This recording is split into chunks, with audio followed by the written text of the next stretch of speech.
Welcome back, y'all.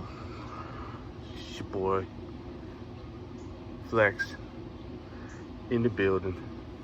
And, well, actually, I'm out of the building. I'm outside. It's a nice day. And I'm here to review Resident Evil 2, the remake. I played on Xbox One. I know a lot of y'all probably played the original PlayStation. I did too. I know most people play these games on PlayStation 4, but I'm an Xbox guy. I am probably gonna get that PS5 though. Just saying.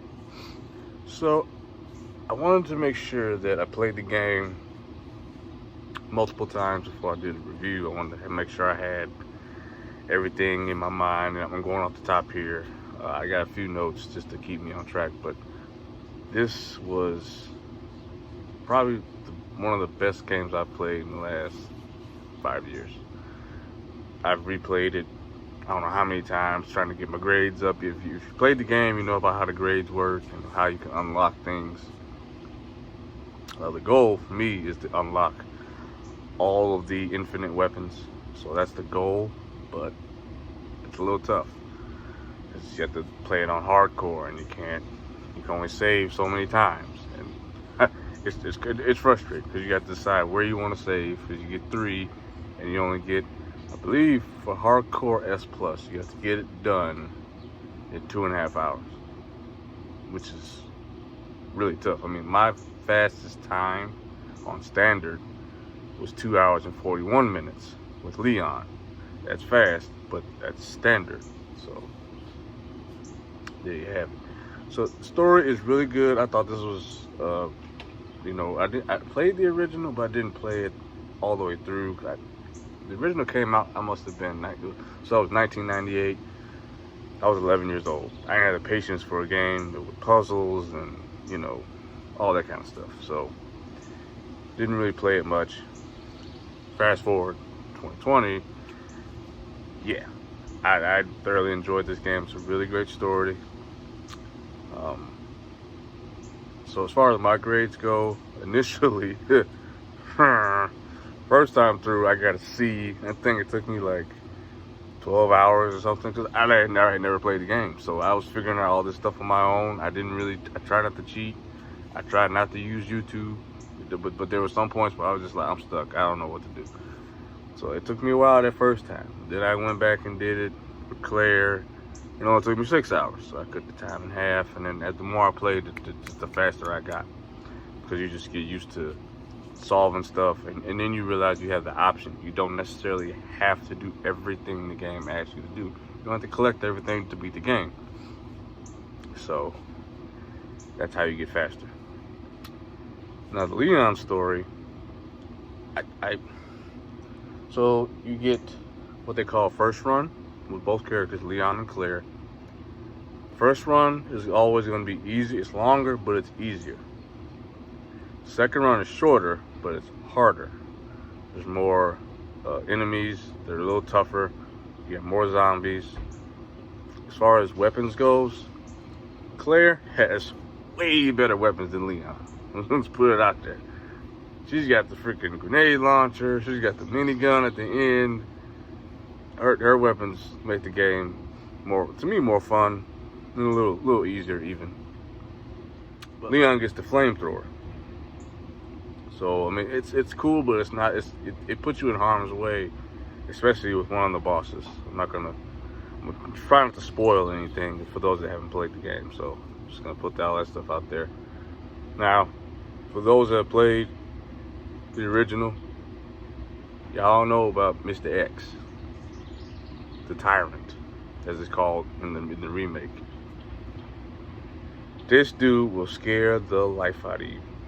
Seriously, like, again, this is coming from somebody that never played, so I had no clue what was about to happen. I had no idea who he even was. You get to a certain point in the game, and the Tyrant shows up, and he is stalking you throughout the police station until you eventually do make your way out of the police station. But I won't say if that is or isn't the last you'll see of him. He's like a gnat. He just keeps showing up. So, but it added that if you weren't already, kind of on edge and playing the game and nervous, I played mostly at night in the dark with headphones, so I hear everything. And I recommend playing in that way too. If not at night, at least with headphones on, get the full experience.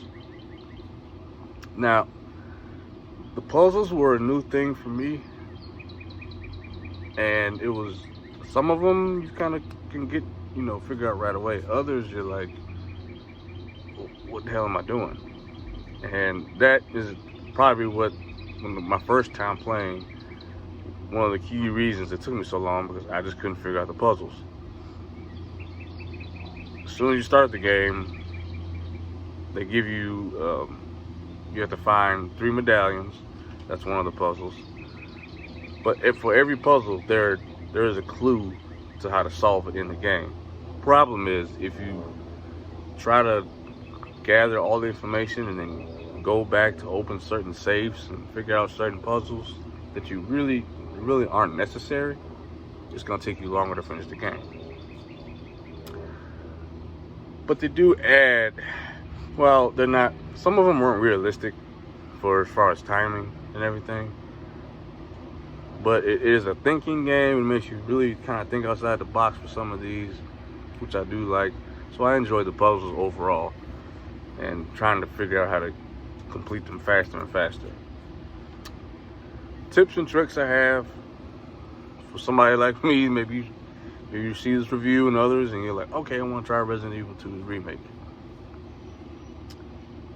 Use your ammo sparingly, because you don't get a lot of it, especially in the beginning. If you ain't got to shoot, don't shoot, because there's going to be times where you're going to have no ammo and you're going to need it. Be patient with some of the zombies when they're walking. Sometimes they will literally walk past you and there'll be enough space for you to just go by, and you don't have to use any ammo. Lickers are in this game.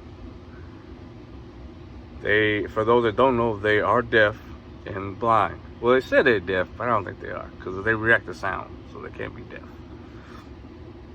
So if you can prevent making too much noise, if you just walk past the licker, they won't attack you. They might follow you, but they won't be so close where they'll attack you. As long as you walk. If you run, they will attack you. What else? Save your herbs. Save them. If you don't need it, bank it, store it in the box. Store as many as you can in the box. Use the spray. Especially if you're doing just standard mode, use the spray when needed. Keep one on you.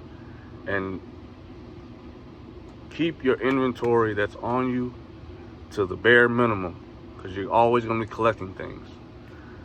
So I think that's really all I can say without spoiling the game. Game's great. Highly recommend it. It's an A+ review from me. And yeah, that's all I got. Check it out. Let me know your grades. So I think I mentioned I have S+ with Leon and Claire on standard. I'm working on hardcore. I'm working on hardcore mode right now because I want to get like I said, I want to get the infinite weapons. I did unlock one of the infinite handguns, Samurai's Edge, and the next one I'm working on is the assault rifle. So yeah, like, share, subscribe. Let me know what you think of Resident Evil 2. How long did it take you to beat it? What grade did you get? Did you unlock all the infinite weapons? I'll check y'all out next time, next video.